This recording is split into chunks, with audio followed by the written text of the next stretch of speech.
sejam bem-vindos ao canal do Garage. Mais um vídeo começando aqui. Hoje estamos de volta ao barracão aqui pra gente fazer um videozinho aqui no Corsa, mais um vídeo no Corsa aqui. Vocês viram no último aí, ó, pra quem não assistiu, assiste lá. A gente deu um rolezão com o carro na rua, né, deu umas esticadas na rodovia pra mostrar um pouquinho da pegada do carro, como é que era, como que tava a tocadinha ali. E falei em algumas partes ali, a questão de controle de pressão, de mapa, né? E algumas pessoas me perguntaram lá no Insta, né, para fazer um vídeo sobre isso. Então, vou dar uma explicada aqui mais básica de como a gente faz esse gerenciamento de pressão do carro aqui, mais a parte de controle de pressão, controle de tração, né? Muita gente tem dúvida como que a gente usa na pista.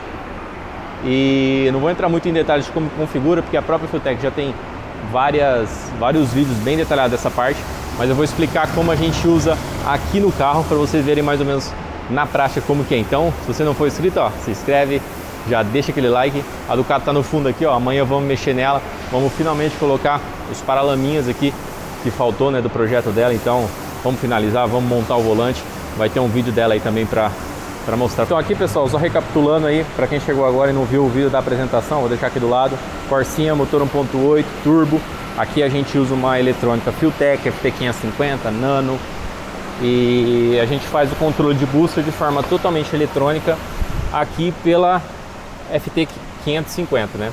Então aqui no Corsa, como eu comentei para vocês no outro vídeo, a gente faz pressão por marcha em um mapa.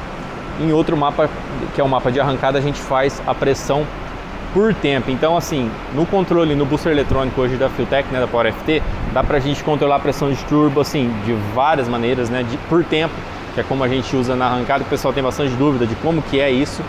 Dá para controlar por marcha, cada marcha a gente pode pôr uma pressão. Por exemplo, aqui no Corsa a gente tem a velocidade de roda. Então, para a gente fazer a pressão por marcha, a gente precisa que que a injeção entenda as marchas do carro, a relação do câmbio. Então, para isso a gente precisa ter um sensor de velocidade no carro, configurado na injeção, com a relação do câmbio preenchida certinha ali. Porque se a gente olhar no carro ali, quando a gente troca a marcha, o carro já vê a queda de RPM pela relação do câmbio que você preenche, ele já sabe que marcha que está. Então a gente preenche essas tabelas e a gente faz o controle por marcha. Aí dá para programar por RPM também. Às vezes você quer mais pressão no começo da subida do RPM, quer aliviar um pouquinho em cima. Geralmente o carro original é assim, ele dá um pico de potência ali, aquele overboost, e depois cai um pouquinho no final. Dá para fazer isso também. Então dá para configurar de um monte de jeito. E aqui eu gosto de usar por marcha, que fica legal, e na pista a gente usa por tempo. E aí, como é que é esse negócio de pressão por tempo? Na arrancada, pessoal, a gente sai parado, né? Todo mundo já deve ter visto no vídeo de arrancada. A gente sai no corte com o carro com bastante pressão, né, carregado. E aí, quando a gente solta o botão e o carro larga, a gente não coloca toda a pressão de turbo que a gente usa para gerar potência logo na saída, justamente para fazer o carro tracionar. Nesse carro, por exemplo, aqui, a gente chega a usar 2 kg, 2,1 kg de pressão de alta ali, né, que a gente fala, que é depois que o carro já andou. Então a pressão por tempo a gente faz para ajudar o carro a tracionar na saída. Vou te dar exemplo. Nos primeiros 3 segundos da largada, depois da largada, nos primeiros 3 segundos, eu não posso usar os 2 kg de pressão pro carro, porque o carro vai estacionar.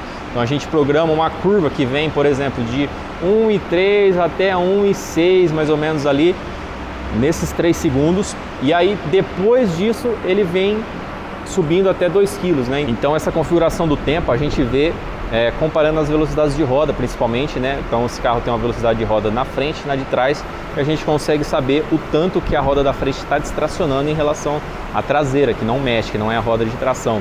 Então, por exemplo, ali no mapa eu vou mostrar para vocês uma largada que a gente faz até mais ou menos 3 segundos da largada. Nos primeiros 3 segundos o carro ainda está querendo despregar. Então nesses primeiros 3 segundos a gente usa menos pressão, e a partir desses 3 segundos ela começa a fazer uma rampa até 2 kg, porque aí o carro já grudou e precisa de potência. Se eu usasse nessa situação o booster por marcha, o que ia acontecer? Eu já ia ter os 2 kg e o carro ia despregar muito. Ou se eu usasse os 2 kg só na terceira e usasse, por exemplo, 1,5 na segunda, ia faltar um pouquinho de potência no final, porque o carro ia sair ali para 5.000 giros, às vezes ele ia grudar mais ou menos uns 3 segundos, e aí ia faltar potência, poderia pôr um pouquinho mais de potência. Então por isso que a gente usa a pressão por tempo.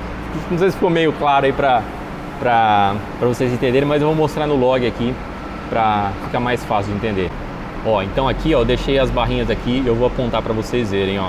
Essa primeira barrinha aqui é a pressão do turbo, então dá para ver que ela aqui é a largada, né? O carro sai com a pressão estável e ela vai fazendo uma curva até ela chegar aqui e ficar estável. Nesse lugar eu troco de marcha. E aqui é o RPM, vocês veem que tem a curva de RPM aqui de 3.800 menos como eu larguei, até 6.000 mais ou menos. E essas duas curvas aqui são as velocidades de roda, né? Velocidade dianteira e traseira. A traseira ela está sempre retinha, ó, porque aqui ela está crescente, né? Sem distracionar. E a dianteira ela abre e depois ela cola, né? Que a gente fala com a traseira, que é onde parou de distracionar. Então, por exemplo, eu consigo ver o tempo aqui, ó. Então vamos pôr aqui em 3 segundos, ó. Em 3 segundos o carro estava com 1,5 kg de pressão e ela estava querendo distracionar ainda.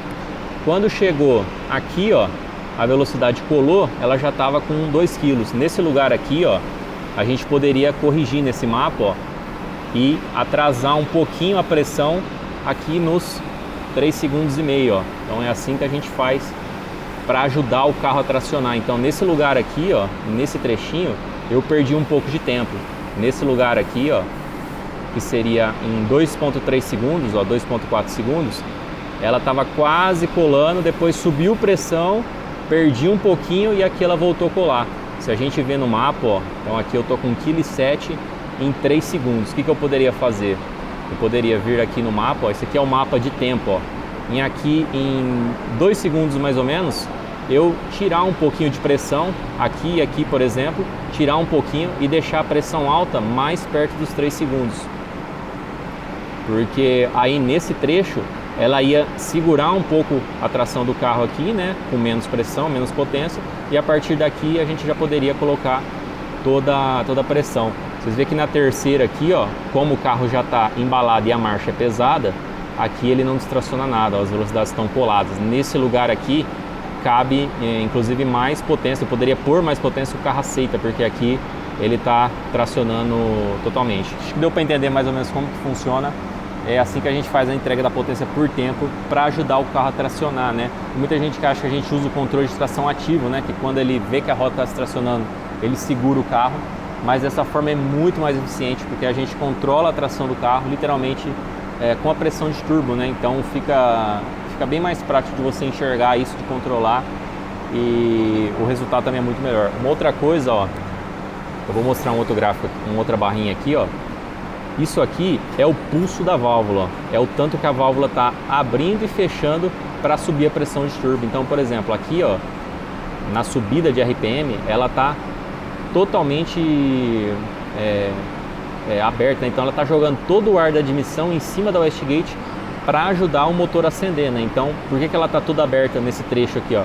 Porque aqui o carro ainda não está gerando pressão suficiente para chegar no meu alvo, né? Então, quando ela chega aqui, ó, em 1,7 kg, por exemplo, 1,78 kg, ela já começa a aliviar para controlar a pressão que eu quero, ó. Então aqui, ó, ela segurou 1,97, 1,98, foi bem preciso o controle, ó, 1,95, 97, 98, 96, e ela ficou pulsando 65% da válvula para controlar essa pressão. E aqui é a mesma coisa, ó. Aqui ela fica pulsando 64%, 65% para controlar a pressão certinha ali em cima.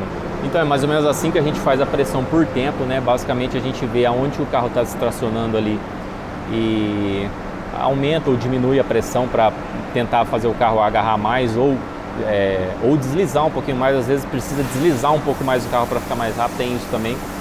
E não usamos o controle ativo, e a gente usa o controle passivo, que também é um controle por tempo, né?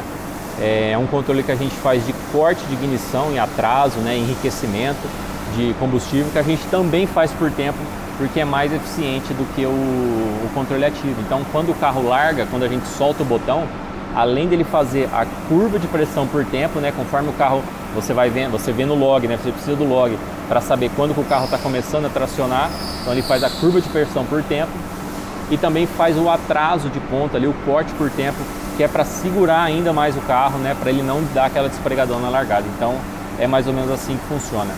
Na pressão por marcha é bem mais simples de configurar. Então, ao invés da opção por tempo, a gente usa por marcha e RPM do motor. E aqui e aí ela vai abrir o mapa de marchas aqui, quantas marchas você tiver configurado, né, de acordo com a relação de câmbio que você preencheu. E você pode fazer a tabelinha aqui, ó. Então, você pode editar esses RPM aqui. Por exemplo, eu uso na pressão por marcha a mesma pressão na faixa de RPM inteira, mas eu poderia fazer uma curva, por exemplo, de primeira marcha que o carro distraciona muito fácil, eu posso colocar de 3.000, de 3.000 menos pressão, tirar um pouco de pressão no corte se eu quiser, né? Geralmente o carro original faz assim. Eu posso colocar, por exemplo, ele vinha 1,5 kg, e aquele aliviar um pouquinho, 1,3, 1,2, por exemplo, dá para fazer de várias formas aí. E esse controle de pressão é legal porque é o que, às vezes, esse controle de dar aquele pico de pressão e aliviar é um negócio que fica legal a tocada do carro, né? Impressiona, né? O carro dá aquela pegadona e você pode aliviar um pouco, geralmente o carro original faz isso, então judia um pouco menos o motor. Essa configuração por marcha é bem legal. Eu uso aqui, eu falei pra vocês, na primeira eu não uso o booster, eu deixo zerado só na válvula. Depois eu coloco 1,4, eu acho, 1,6 de segundo, depois 1,8 kg, depois 2 kg de quarta, e eu tiro um pouquinho de quinta, deixo 1,8 ou 2 kg de quinta.